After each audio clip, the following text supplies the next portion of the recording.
Ministers. Well, Minister, first of all, thank you for coming in here again this evening. And I suppose I'll just start where the debate finished in relation to Storm Owen and the sheds. Is storm damage caused by Storm Owen? The sheds now, is that closed? So I opened a special tranche, especially for those who were impacted by Storm Owen. I opened it for 2 weeks. It was emergency tranche 7.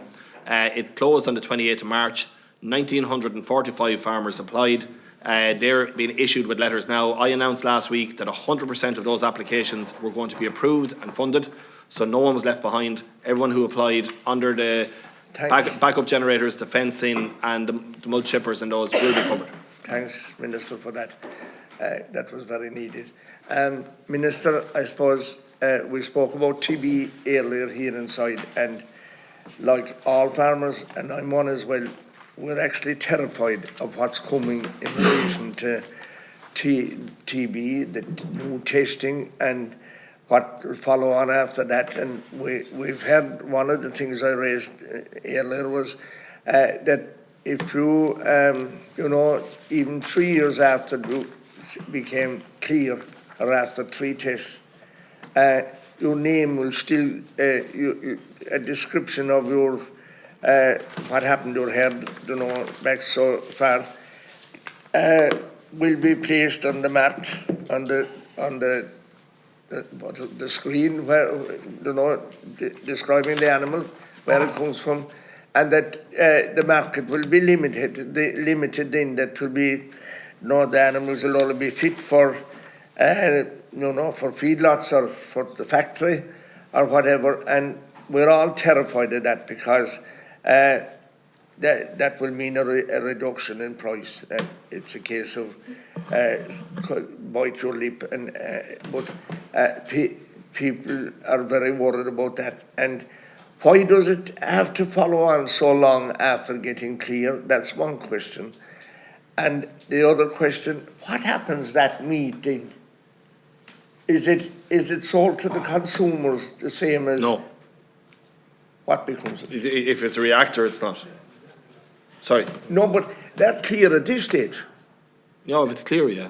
Yeah, they're clear after, but the market will only be limited. Then you can either go to the factory.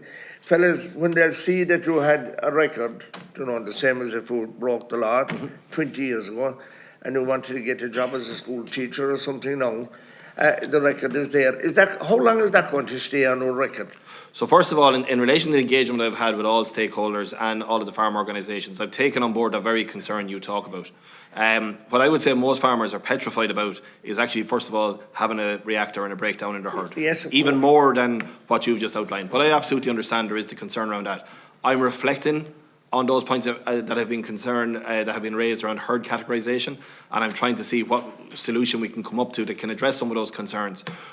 But also acknowledge that there is a significant cohort of animals out there who are much higher risk, who percentage-wise have a much greater likelihood of developing bovine TB down the line.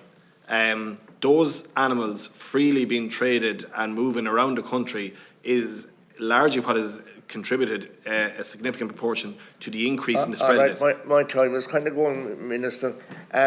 What about herds that don't buy in? Dairy farmers generally don't buy in. They rear their own. That's what they've been doing. Yep.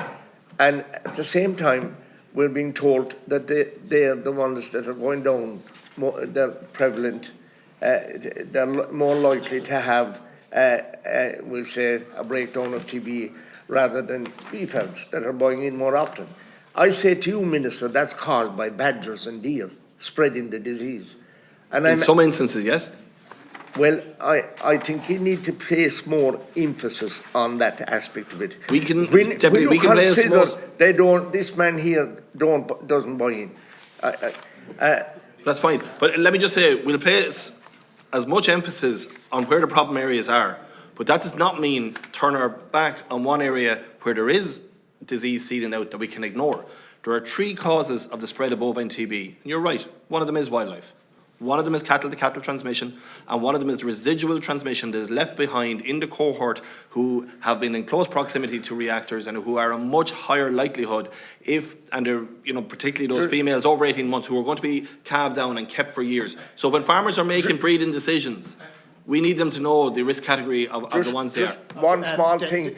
When do you expect the last acres payment that's in our books to be paid? Deputy Cooney to have an opportunity.